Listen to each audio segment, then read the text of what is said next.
começo pelo Ricardo e questiono, no que concerne a honorários, Ricardo, quais as dificuldades que o teu ateliê atravessa e quais as consequências dessas dificuldades, tanto para o ateliê como para a qualidade dos vossos projetos? O problema dos honorários é um problema que já se coloca há vários anos, de alguma forma foi disputado pela última crise imobiliária que nós todos conhecemos, não é? O que acontece é que, de alguma forma, gerou-se uma espécie de modus operandi, a partir dessa época, em que os promotores necessariamente se socorreram, porque tinham que o fazer, dos arquitetos, e começaram a exigir e, de alguma forma, a pedir uma colaboração dos arquitetos para tentar ultrapassar as dificuldades do setor. Os arquitetos fizeram esse ajustamento e os operadores imobiliários também, pontualmente. E, na realidade, o que aconteceu foi que a profissão e a arquitetura e, portanto, os projetistas, de alguma forma, não foram envolvidos nesse ganho de valor que o mercado lentamente foi conquistando. E, portanto, eu acho que nós deixámos, de alguma forma, que quer os investidores, quer até o próprio Estado, se instalasse dentro dessa lógica de custo baixo e prestação alta, que é uma coisa que me faz muita impressão, porque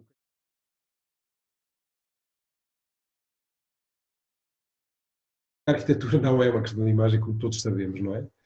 E de repente esta profusão gigantesca de imagens que nós encontramos nos diferentes meios, sobretudo nos meios informáticos, que de alguma forma veicula uma ideia de que a arquitetura está resumida, reduzida a uma imagem, de facto, a qualquer coisa que é mais ou menos apelativa e, portanto, o valor espacial, o valor da relação passam ao lado e, de repente, o cliente quer uma espécie de um sortido fino de imagens para depois escolher. E nesse campo, frequentemente, vai também ao campo, vai pela via do concurso. Entendendo que a arquitetura é uma coisa fácil e ligeira, rápida de se conseguir. Infelizmente, ou felizmente, eu julgo que nós estamos numa fase em que é necessário voltar a fazer a pedagogia da arquitetura. Ou seja, a arquitetura tem que mostrar aquilo que está por trás do resultado final.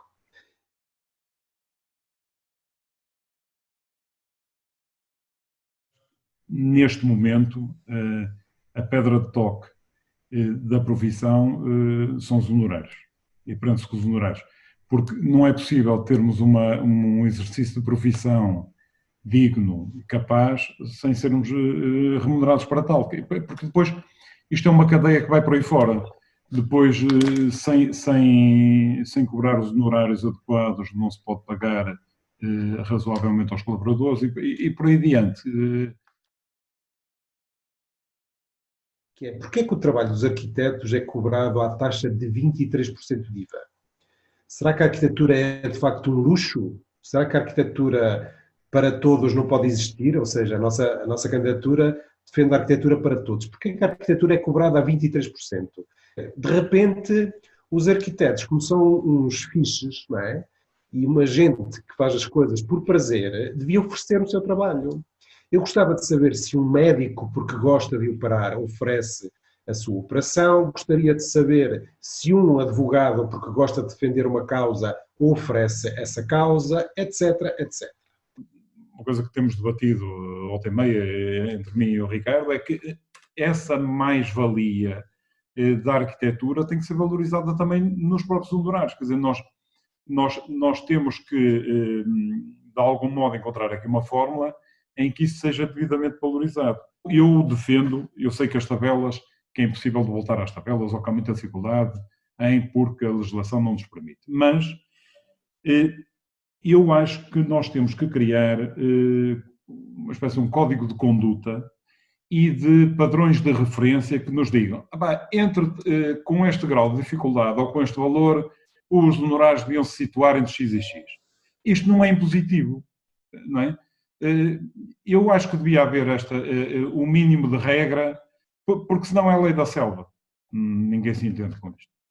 o nosso trabalho e a sua importância não são reconhecidos pela sociedade e muitas vezes para nós colaboradores esta falta de reconhecimento também tem um impacto ainda maior, porque seja a nível económico, pelos baixos salários, seja a nível pessoal, pela desmotivação e infelicidade que vai acabando por nos invadir, é-nos muitas vezes difícil compreender, principalmente quando estamos a iniciar a carreira e não temos bem noção da realidade que se vive na arquitetura. Como é que é possível um ateliê ter tanto trabalho em mãos, ter tanto volume de trabalho e depois dizerem-nos que não tem capacidade para nos dar um salário digno, porque eu já nem falo num salário justo. Existem situações demasiado precárias em que muitos colegas meus nem sequer têm um salário, estão a custo zero e, portanto, isto é dramático. É preciso ter muito amor à profissão para conseguir aguentar esta realidade. Muitos de nós acabamos por desistir. É difícil chegar ao final do mês e não ter dinheiro. É difícil não ter tempo para estar com a família, com os amigos. É difícil não ter capacidade para constituir família. Há outra coisa que tu falaste há bocado, depois não conseguimos abordar, eu não consegui falar disso, e eu acho que também é fundamental a questão dos concursos. E eu acho que há aqui uma perversidade, eu estou de acordo contigo que concurso a 2 fases, que seria mais justo. Mas há aqui uma coisa que eu acho que a Ordem também tem que repensar, porque nós temos que criar, eu não sei exatamente qual é a forma, mas temos que criar regras de jogo relativamente expeditas para operacionalizar os concursos. Porque o que acontece é que às vezes quando a Ordem entra num concurso, complica de tal forma... Complica mais. Complica, arrasta, a coisa... Os municípios queixam-se disso. Exatamente. E depois... Estou certa de que ou agimos já e aproveitamos o facto de estarmos todos no mesmo barco para nos unirmos e resolvermos isto imediatamente, ou iremos assistir ao desaparecimento daquilo que é a figura do arquiteto como hoje o entendemos.